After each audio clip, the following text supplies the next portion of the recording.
week on Silly Point, Longcock plays with sheep, Greg plays with himself, and Matt and DC play hard to get. Ladies and gents, boys and girls, welcome once again to another episode of Silly Point. This is episode number 10, I think. It is. I hope you enjoyed the last one. Welcome back once again, and welcome, of course, to Dan Allen on the end of the line. How is your lockdown going, Dan? Brilliant, mate. I tell you, there's sort of work stuff going on, but I won't bore anyone with that. But in terms of the channel, it's been really weird because, you know, there's no cricket. So I've had to sort of try and create other ways to put out content. And that's, you know, led to, well, two things really. One is this sort of 10-minute format, and the other is a revamped Silly Point, and here we are now. So I'm really enjoying it. Anyway, before we ramble on anymore, I think we should go straight into it. Into our first feature, Back to the Archive.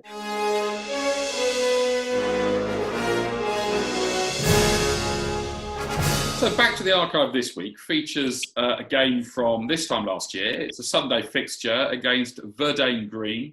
It's quite sort of villagey in quality and style, and we have a lot of fun. And we've got quite a few clips here, which actually all of them feature Derek Rushforth, who is a club legend, does a lot of work at the club. He was the treasurer. He does a lot of umpiring, plays for the Surrey over 60s, 4th 11.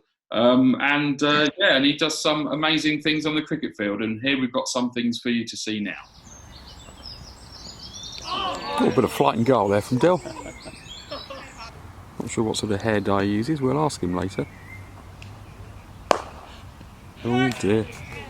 Oh, has a look at the pitch, look. There's nothing to do with the pitch, Del.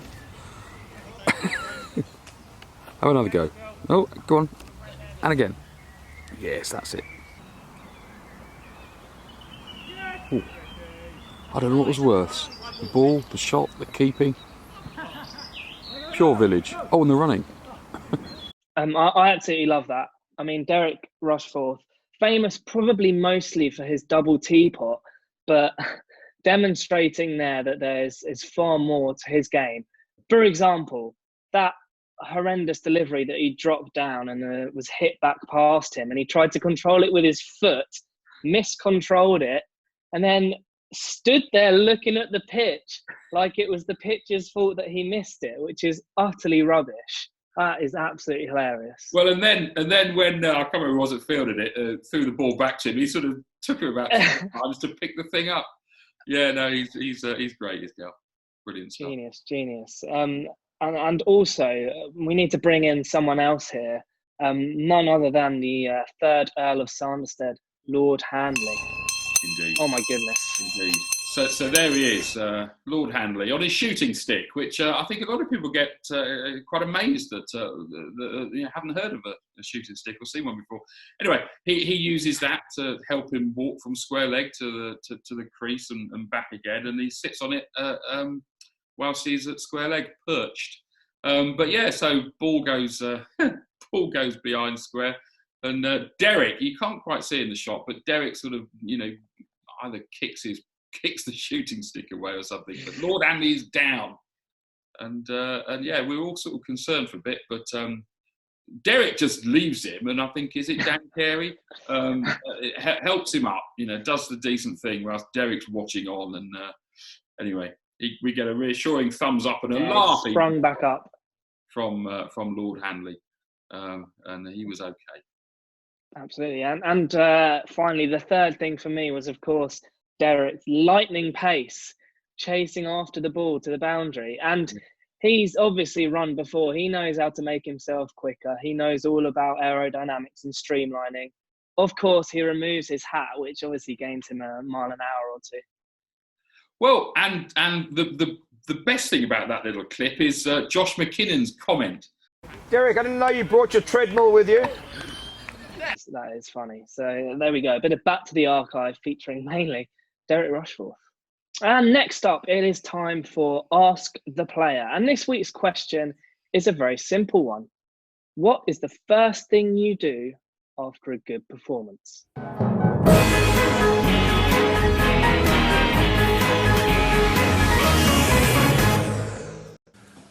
Dad, what's one thing you do after a good performance?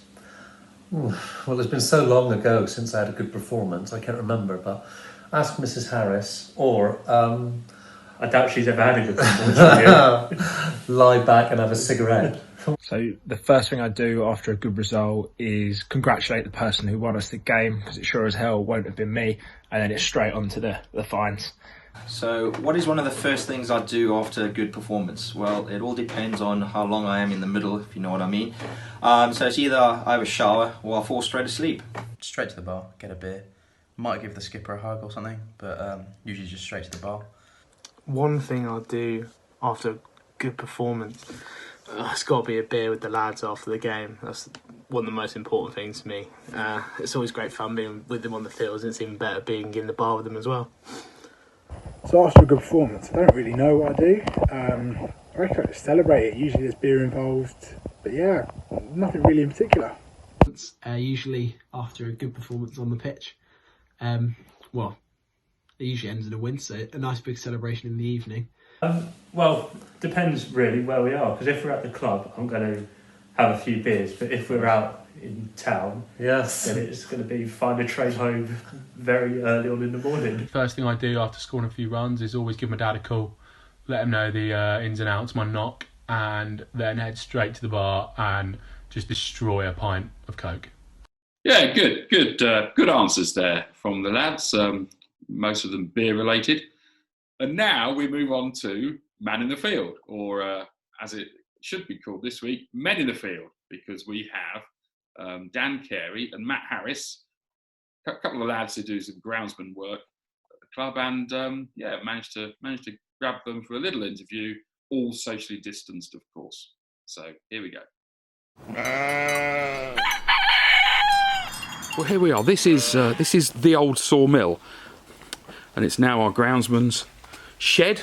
And here's DC. He's just gonna tell us what's in here. So yeah, if we start off on the left here, we've got this our outfield mower. It's got 3 units on it. The green machine is our roller. Quite self-explanatory, that one. And then this smaller red one is a ride-on mower, but it's a rotary cutter. And I imagine you can have some fun on that, can you? Oh yeah, great fun.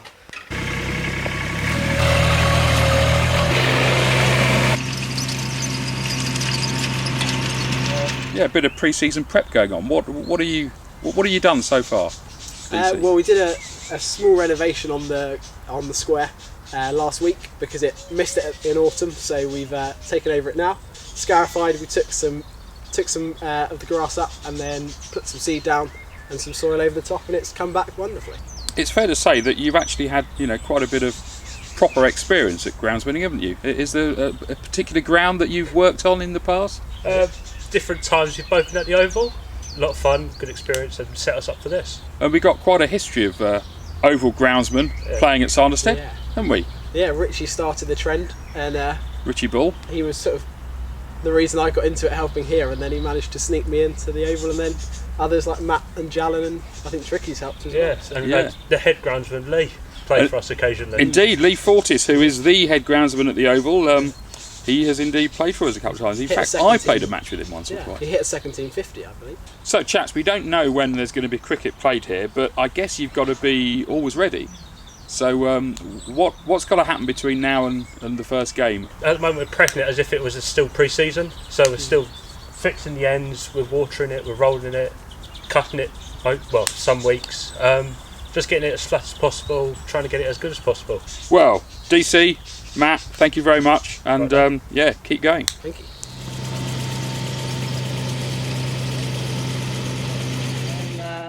Learning an awful lot about how much Matt Harris knows about grass. It's incredible, isn't it? Yeah. I mean, he actually sounds like he knows what he's talking about. It's a very bizarre feeling. Yeah, I mean, we expect that from Dan, but yeah, not so Matt. But I was really impressed. And it is looking lovely out there as well. It really is looking great. Yeah. Shame we can't play cricket, but when we get out there, it'll be better for it. So they're ready to go at 2 weeks' notice. So yeah, we are ready. And I know what we are ready for, Dan. We are absolutely ready for this week's Silly Point news.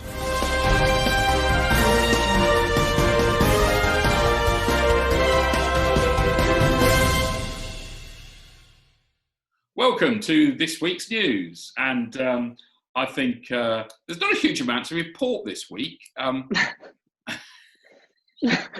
T, what have you got? This week saw the second of our virtual race nights at the cricket club. I mean, there is no bar open for us to make money as a club, or no cricket going on. So in making the best out of a bad situation, Adam Deadley has set up a virtual race night where members can log on and place some bets, have a good time, and raise some much needed funds for the club, which is brilliant. Yeah, no, it's been really successful actually, and I think raised quite a few £100. I think close to 1,000 over the 2 race nights. Yeah. Yeah, and then obviously Rusty. I think Rusty's head shave got something like 1,200 quid. So, all these bills, which because life goes on. We've got suppliers, we've got all the stuff we've got to pay, and the rent on the ground, all that. It's all got to be paid, and it's tough. It's tough. So, no bar. So we've got to do all these little things, and they all help. Other news this week I just thought of is that golf is back, and us codgers, we do like to play a bit of golf as well, and I know we've been missing that, and golf's just started this week. Two of the codgers teed off, and I think we've got a little film of them just teeing off. So here we go. And I'd like to introduce you to the owner of the sawmill, teeing off at just before 12:28, and away it goes, straight down the middle. Lovely jubbly.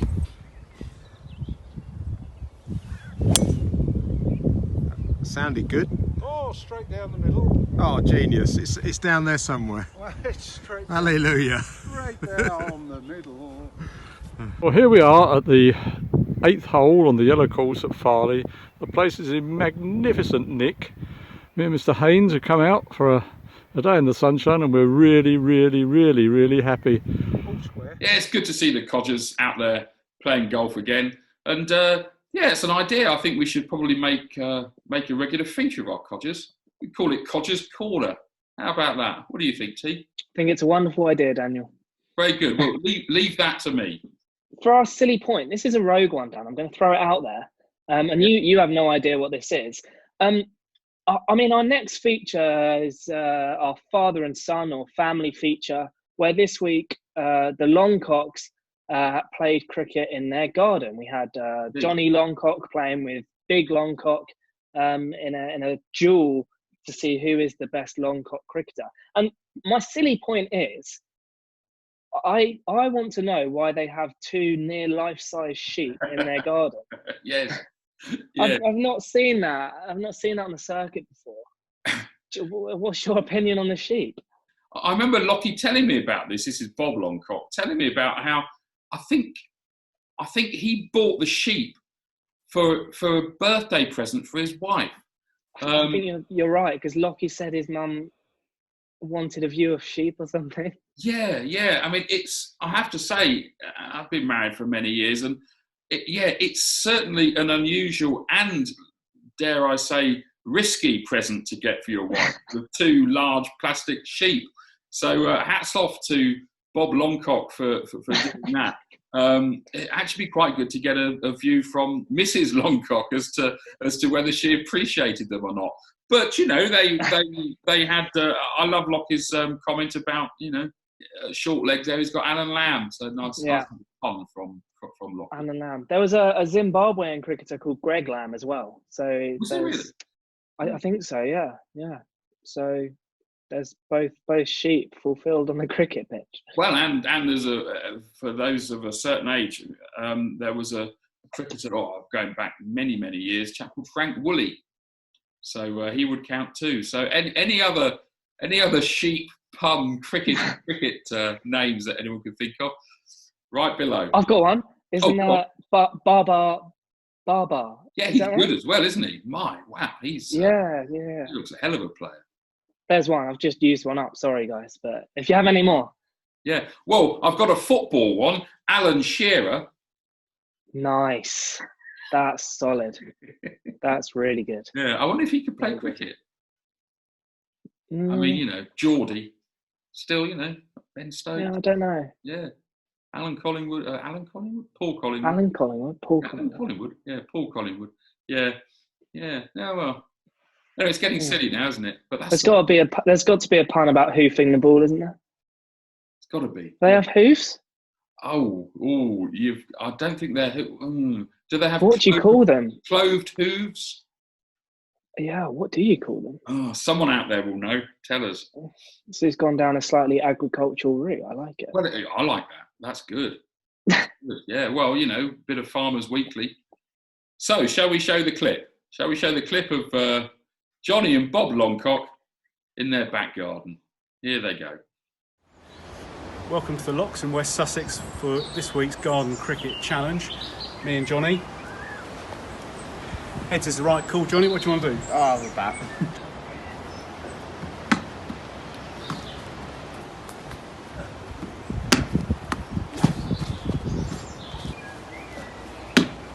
Better, respect. Oh, long way.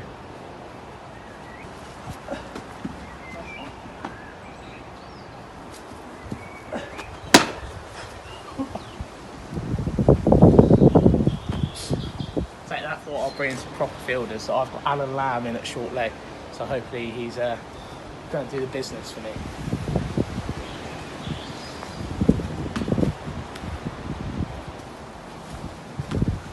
Oh. Leggy time.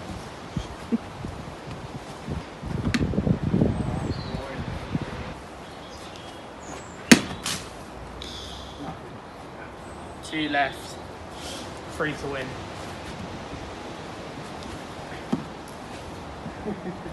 Three off the last ball.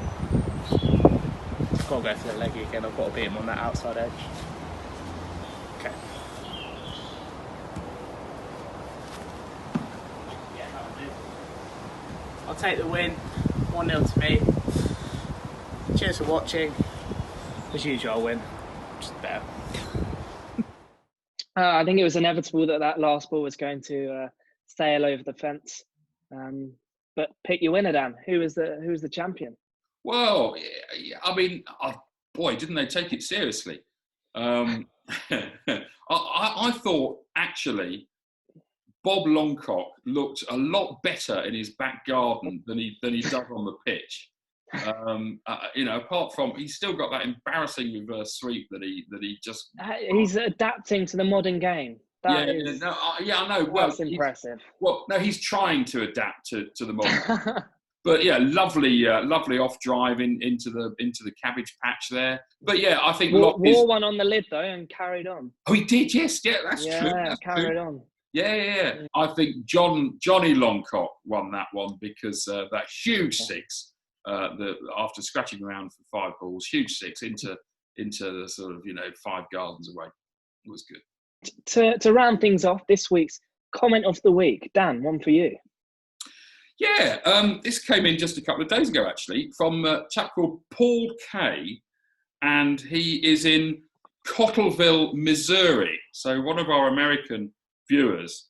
And here's the comment. Imagine my surprise when thumbing through the new 2020 Wisden Almanac. This is actually 2009, but I've got loads of them. And see a reprint of an article about Sanderstead and Dan Allen. You're in a Wisden. Well done. It's every cricketer's dream to get their name in Wisden. And, I never did it as a cricketer, not quite. But there I've Dan, done. I know how happy you were because you messaged me straight away. You're over the moon. Well, absolutely over the moon. Also, another reason I'm over the moon is because bloody Jallan has got in there. From, I don't know, school or something. He's got his name in the averages or something. It's, you'll never see it. But yeah, he beat me to it. But at least I've matched him. So yeah, delighted with that. Delighted with Paul Kay from Missouri keeping cricket alive in the Midwest. And the good thing is, I get a Wisden every year for my birthday from the family, and that's in about a week and a half's time. So I will be able to see in the 2020 Wisden my name in there. So yeah, I'm really thrilled about that. And finally, here's a little pilot we've put together with Greg McLean, who should need no introduction, fitness fanatic, and in the lockdown he's been doing a few little drills and tips and hints about fitness in general, but also a bit of cricket. And so we just cobbled together a couple of those clips, which hopefully can become a regular feature. Everything's on his Instagram page. There's a link below to that. We'll probably put it on screen so you can follow Greg. And so here we are. Let's go with Greg. Let's go.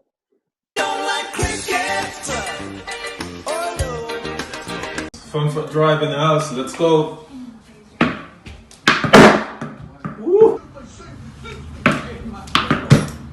No.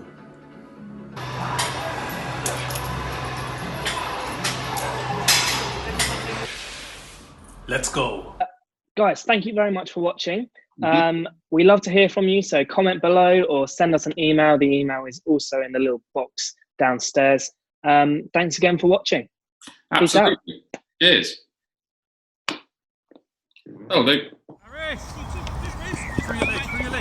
Oh, yes. That's gone before. Dell's going to be livid. Let's look at Dell. Oh, a double teapot. A double teapot from Dell. That's magnificent.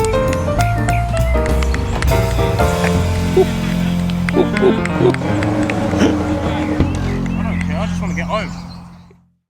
Very good. Blah, blah, blah. And then what comes next? I think before we just continue to talk and ramble on, we should go straight into it, Derek, with Back to the Archive. You're not Derek, are you? No. You're Dan. I'm thinking about Derek in Back to the Archive. Yeah. Imagine you think sorry. Yeah, how can you be Derek? That's the biggest fucking insult ever. Do that bit again. Yeah, I will.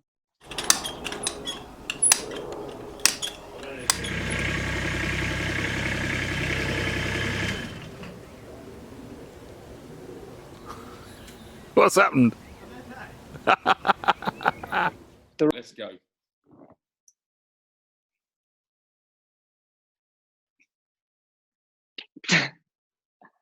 Who is it? You or me? You introduced the news, so I feel like you should kick things off. Okay, very good, very good. Welcome to this week's news, and I think there's not a huge amount to report this week. T, what have you got?